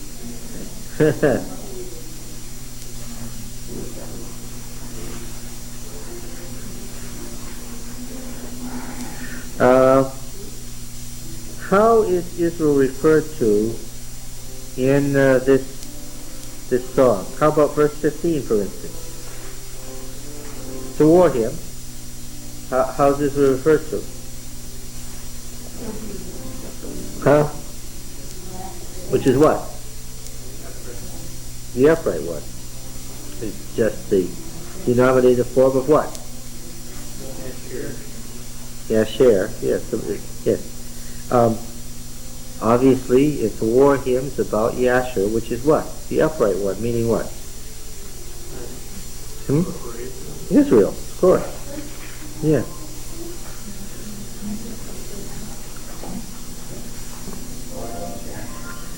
Yes. In these many hymns that I've mentioned to you, they're all war hymns about the wars of the Lord, where the central figure is God's people conquering or God conquering for them. And this is a snatch of a war hymn that didn't survive Dawn. We have only the incipit. Just the first, if you want to read the rest of this hymn, where can you find it? It says, isn't it written in the book of Jasher? Originally, the whole hymn must not have been included in 2 Samuel, because originally, what did he say there?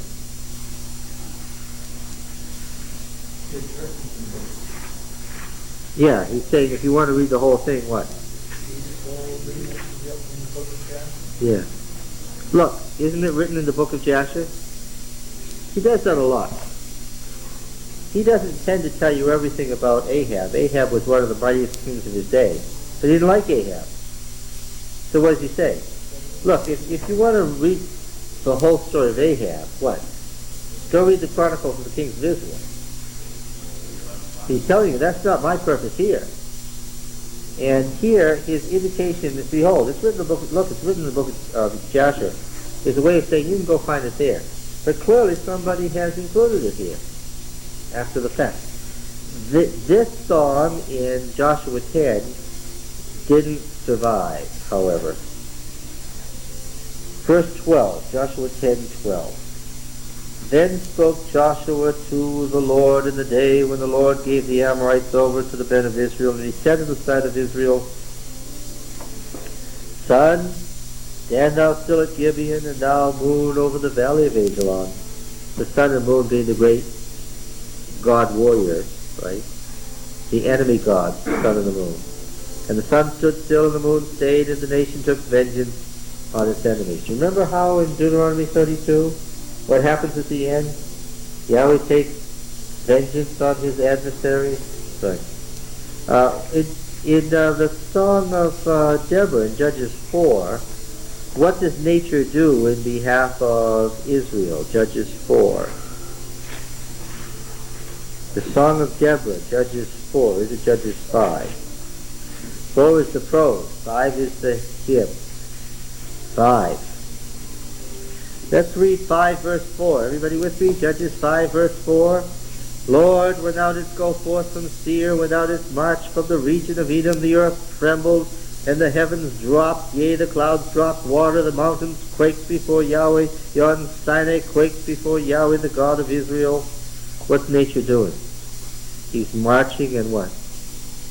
Nature is shrinking in fear before him, quaking.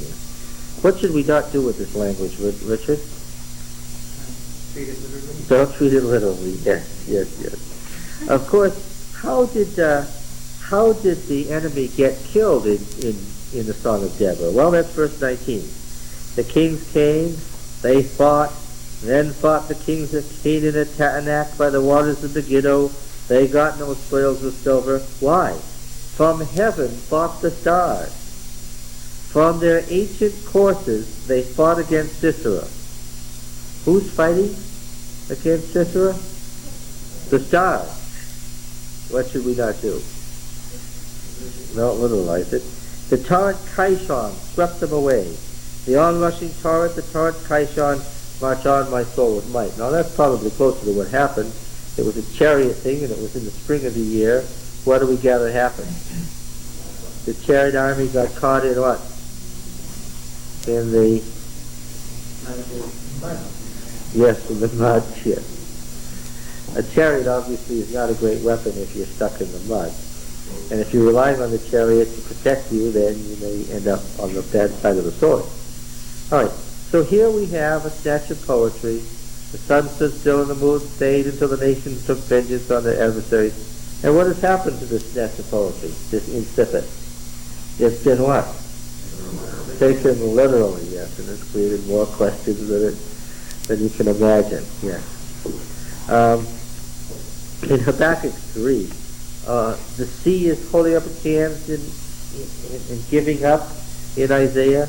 In Habakkuk 3, there's an ancient war hymn that I think came from the book of Jasher, and you see the same kind of language. Joel, Amos, Obadiah, Jonah, Micah, Nahum, Habakkuk 3.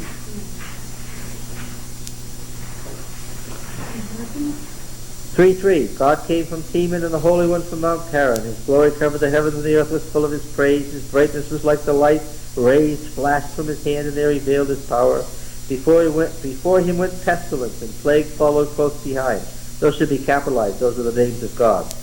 He stood and measured the earth. He looked and shook the nations. Then the eternal mountains were scattered and the everlasting hills sank low. His ways were of old. I saw the tents of Cushan in affliction, and the curtains of the land of Midian did tremble. Was thy wrath against the rivers, O Lord? Was thy anger against the rivers, thy indignation against the sea? Where thou didst ride upon thy horses, upon thy chariot of victory? Thou didst strip the sheep from the bow and put the arrows to the string. Thou didst cleave the earth with rivers. The mountains saw thee and writhed. The raging waters swept on. The deep gave forth its voice. It lifted its hands on high. Remember that in the Baal epic, the rivers and the ocean are what? They're the enemy that he fought, right? And they give up here. The sun and the moon stood still in their habitation. Here it is. There's the line. There's the line. Now, if you think that the ocean has hands, and that it lifted up its hands to God one day, if you think that God shot the rivers with arrows, and the rivers died because he shot them with arrows, what did they bleed? I don't know. If you think that the mountains actually writhed around and that they groaned when they saw God, if the deep gave forth its voice and said, oh, I give up, then you should think that the sun and moon stood still in their habitation. That's fine. If you have no feel for poetry, believe after you leave this class that the sun stood still at the Battle of Gibeon. Okay? And I'll never fault you for it.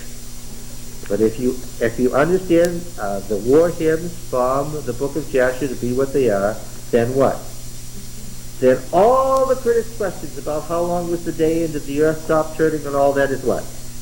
That's all what? It's all nonsense. There's nothing to do with exegesis.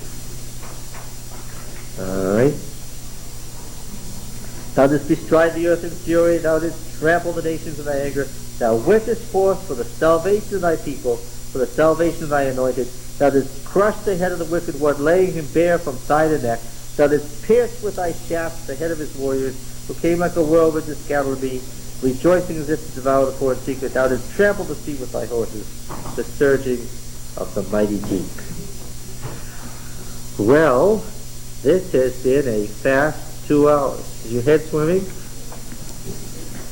Well, did the writer of Joshua then, in this prose afterward, was he No. confused as to whether this was No, poetry or not? he's picked up the whole thing. I'm not even sure that the writer of Joshua is the person who inserted the incipit and the prose comment. Okay. Somebody knew that it was about the Battle of Gibeon and felt it necessary to do what? To insert it there. I'd have been just as happy if they hadn't. Okay, what's going to happen next week? We're going to meet at 4 o'clock. Yes. And review this stuff, read ahead in Joshua. Those city lists and those boundary lists are important. You may not have the foggiest notion of why they're there, but they're there for a reason. What have I said? If it's there, it's important. Okay.